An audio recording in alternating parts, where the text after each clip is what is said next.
ಸ್ವಾಗತ ಕೋಟ.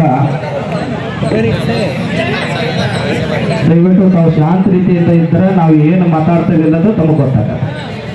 ಇದು ಕೊಬ್ಬರಿ ಹೊರಿ ಎಂಬ ಥರ ನೀವು ದಾಂಧಲೆ ಮಾಡಿದ್ರೆ ದಯವಿಟ್ಟು ಯಾರಿಗೆ ಏನು ಗೊತ್ತಾಗಲ್ಲ. ಒಂದನೇದಾಗಿ ಸತ್ಯವೇ ನಮ್ಮ ತಂದೆ, ಸತ್ಯವೇ ನಮ್ಮ ತಾಯಿ, ಸತ್ಯವೇ ನಮ್ಮ ಬಂಧು ಬಳಗ, ಸತ್ಯ ಮಾತ್ರಕ್ಕೆ ತಪ್ಪಿ ನಡೆದರೆ ಮೆಚ್ಚನ ಪರಮಾತ್ಮನು ಅನ್ನಂತ ಗೋವಿನ ಗೀತಾ ಸಾರಾಂಶದ ಮುಖಾಂತರ ಈ ಒಂದು ಕಾರ್ಯಕ್ರಮದಲ್ಲಿ ಮಾತಾಡೋಕೆ ಅವಕಾಶ ಮಾಡಿಕೊಟ್ಟಂತ ಧನ್ಯವಾದ ಹೇಳ್ತಾ, ನಾನು ಭಾರತೀಯ ಸಂಸ್ಕೃತಿ ಪ್ರಕಾರ ವೇದ ಉಪನಿಷತ್ತುಗಳಿಗಿಂತ ಗಾದೆ ಮಾತು ಶ್ರೇಷ್ಠ ಅಂತ ಹೇಳ್ತಾರೆ ಹಿರಿಯರು. ಅಂತ ಗಾದೆ ಮಾತನ್ನ ಈ ಹೋಳಿ ಹಬ್ಬದ ವಿಜಯೋತ್ಸವ ಮಾಡ್ತಕ್ಕಂಥ ಈ ವೇದಿಕೆಯನ್ನು ನೋಡಿದ್ರೆ ಗುರು ಇಲ್ಲದ ಮಠ ಅಲ್ಲ, ಹಿರೇ ಇಲ್ಲದ ಮನಿ ಇಲ್ಲ ಅನ್ನಂಥದ್ದು ಒಂದು ಗಾದೆ ಮಾತು ನನಗೆ ಬಹಳಷ್ಟು ನೆನಪು ಬರ್ತೈತಿ. ಗುರುವಿನ ಸ್ಥಾನದಲ್ಲಿ ನಮ್ಮ ಹುಕ್ಕೇರಿ ಮಠದ ಶ್ರೀಗಳು ಹಾಗೂ ಇನ್ನ ಉಳಿದಂತ ಶ್ರೀಗಳು ಇದ್ರು. ಅವರು ತಮ್ಮ ಮುಂದಿನ ಕಾರ್ಯಕ್ಕೆ ಹೋಗೋ ಸಲುವಾಗಿ ಅವ್ರು ಹೋದ್ರು. ಆದ್ರೆ ಆ ಗುರುವಿನ ಸ್ಥಾನಕ್ಕೆ ಮತ್ತು ನಮ್ಮ ಹೋಳಿ ಹಬ್ಬಕ್ಕೆ ಗುರುಗಳಾಗಿರ್ತಕ್ಕಂಥವ್ರು, ಸುಪ್ರೀಂ ಕೋರ್ಟಿನ ನ್ಯಾಯಮೂರ್ತಿಗಳಾಗಿರ್ತಕ್ಕಂಥವ್ರು ನಮ್ಮ ಸಂದೀಪ್ ಪಾಟೀಲ್ ಸರ್ಗೆ ನಾನು ಹೃದಯಪೂರ್ವಕ ಧನ್ಯವಾದಗಳನ್ನ ಈ ಸಂದರ್ಭದಲ್ಲಿ ತಿಳಿಸ್ತಾ, ಮತ್ತೆ ಹಿರಿಯರಿಲ್ಲದ ಮನಿ ಅಂತ ಅಂದೆ ನಾನು. ಆ ರೀತಿ ನಮ್ಮ ಹೋಳಿ ಹಬ್ಬಕ್ಕೆ ಹಲವಾರು ಹೋಳಿ ಹಬ್ಬದ ಮಾಲಕರದಾರ, ಅಭಿಮಾನಿಗಳದಾರ.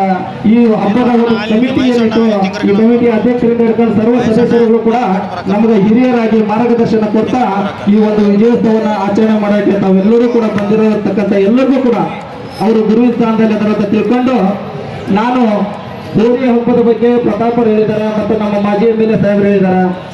ಆದ್ರೆ ನಾವು ಹೋಳಿ ಬಗ್ಗೆ ಹೇಳಲ್ಲ. ಹೋಳಿಗೂ ಹಾವೇರಿಗೂ ಏನ್ ಸಂಬಂಧ? ನನ್ನ ಮ್ಯಾಟರ್ ಹೋಳಿಗೂ ಹಾವೇರಿಗೂ ಏನ್ ಸಂಬಂಧ? ಈ ವೇದಿಕೆ ಮೇಲೆ ಇರ್ತಕ್ಕಂಥ ಎಲ್ಲರಿಗೂ ನನ್ನ ಹೆಸರುಗಳು ಗೊತ್ತಿಲ್ಲ, ಆದ್ರೂ ಕೂಡ ಅವ್ರಿಗೆ ಅವ್ರ ಹೆಸರನ್ನ ಮನದಾದ ನೆನೆಸ್ಕೊಂಡು ಅವರ ಅವರ ಪಾದಕೆಗಳಿಗೆ ನನ್ನ ಶ್ರೇಷ್ಠಾಂಗ ನಮಸ್ಕಾರಗಳನ್ನು ಸಲ್ಲಿಸ್ತಾ, ಈ ಹಬ್ಬಕ್ಕೂ ಹೋಳಿಗೂ ಹಂಗೇನೆ ಈ ಹೋಳಿಗೂ ಮತ್ತು ಹಾವೇರಿಗೆ ಏನ್ ಸಂಬಂಧ, ಏನ್ ಇತಿಹಾಸ ಹೇಳ್ತೈತೆ ಅನ್ನೋದು ಬೇಕಲ್ಲ. ನಮ್ಮ ಹುಡುಗ ಬಂದ ಸರ ನಾನು ಕೊಬ್ಬರಿ ಹೊರಿ ಬೇಕು ಭಾರಿ ಗೊತ್ತ್ರಿ ನನಗೆ, ಹಂಗೆ ಗೊತ್ತು ಹಿಂಗೆ ಗೊತ್ತು ಹಾಗೆ ಗೊತ್ತು ಇದು ಗೊತ್ತಂದ. ಸರಿ ಬಿಡಪ್ಪ ಹಂಗಾರ ಹೋರಿಗೆ ಮ್ಯಾಗ ಎಷ್ಟಲ್ಲಿರ್ತು ಕೆಳಗೆ ಎಷ್ಟಲ್ಲಿರ್ತು ಅಂತ ಕೇಳಿ ನಾನು ಏನ್ ಹೇಳ್ಬೇಕವ.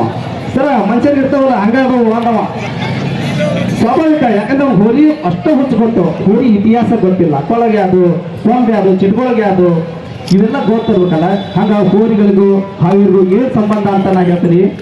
ನಮ್ಮ ಸಂತ ಶಿಶುನಾಳ ಸರಿಪರ ನಾಡು ಹಾಗೂ ಬಾಹ್ಯಕ್ಕೆ ಕೇಂದ್ರ ಆಗಿರ್ತಕ್ಕಂಥ ನಮ್ಮ ಸೌರಸಿಗ್ಗಾಂವ್ ತಾಲೂಕಿನಾಗ ಹುಲಗೂರು ಗ್ರಾಮದಾಗ ಪ್ರತಿ ರವಿವಾರ ಕೂಡ ರೈತರಿಗೆ ಬೇಕಾಗಿರ್ತಕ್ಕಂಥ ದನ ಕರು ಸಂಖ್ಯೆ ನಡೆದೈತಿ. ನಮ್ಗೆ ಇದೆಲ್ಲರಿಗೂ ಗೊತ್ತೈತಿ. ಅದೇ ರೀತಿ ತಾರಕೇಶ್ವರ ನಾಡು ನಮ್ಮ ಹಾನಗಲ್ನಲ್ಲಿ ಕೂಡ ಪ್ರತಿ ಮಂಗಳವಾರ ಅಕ್ಕಿಯಲ್ಲೂರಲ್ಲಿ ದನಗಳ ಸಂತಿ ಅಂದ್ರೆ ರೈತರು ಬೇಕಾಗಿರ್ತಕ್ಕಂಥ ಕುರಿ, ಕೋಳಿ, ದನ, ಎಮ್ಮೆ, ಎತ್ತು, ಆಕಳ ಪ್ರತಿಯೊಂದು ಸಿಗ್ತವು. ಅದೇ ರೀತಿ ನಮ್ಮ ವಾಣಿಜ್ಯ ನಗರಿ ರಾಣೆಬೆನ್ನೂರಲ್ಲಿ ಕೂಡ ಪ್ರತಿ ರವಿವಾರಕ್ಕೊಮ್ಮೆ ದನಗಳ ಜಾತ್ರೆ ನಡೆದೈತಿ, ದನಗಳ ಬಗ್ಗೆ ಸಿಗ್ತವು. ಅದೇ ರೀತಿ ನಮ್ಮ ಹಿರೇಕೆರೂರು ಸರ್ವಜ್ಞನ ನಾಡು ಅಂತ ಹೇಳ್ತೀವಿ ನಾವು. ಹಿರೇಕೆರೂರು ಒಳಗಡೆ ಹಂಸಪಾಯಿ ಒಳಗಡೆ ಪ್ರತಿ ಶುಕ್ರವಾರಕ್ಕೊಮ್ಮೆ ನಮ್ಮ ಜಾತ್ರೆ ನಡೆದೈತಿ. ಇದೆಲ್ಲ ನೀವು ಗೊತ್ತೈತಿ ಒಪ್ಕೊಳ್ಳೋದ. ಈ ಒಟ್ಟು ಜಾತ್ರೆ ನಾವು ಹೋಗ್ತೀವಿ, ದನಕರಿಗೆ ಹೋಗ್ತೀವಿ ಅಂತ ಒಪ್ಕೊಳ್ತೀನಿ.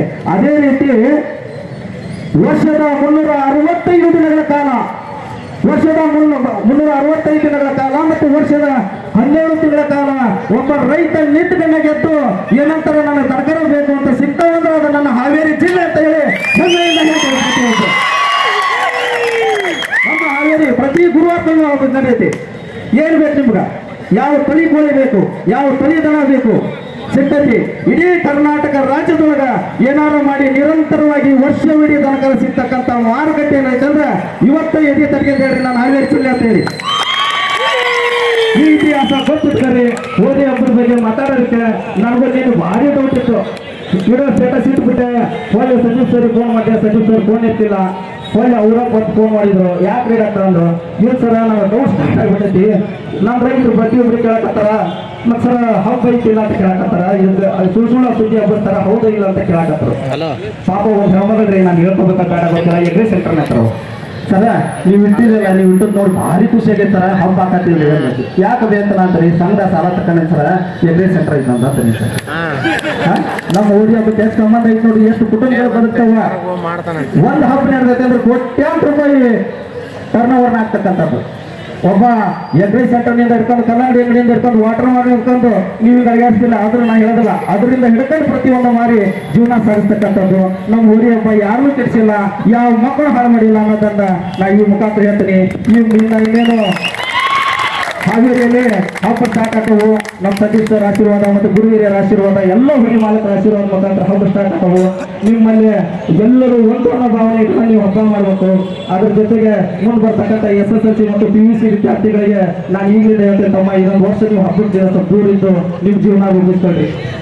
ಹಬ್ಬದಿಂದ ಯಾರ ಜೀವನ ಹಾಳಾಗಲ್ಲ.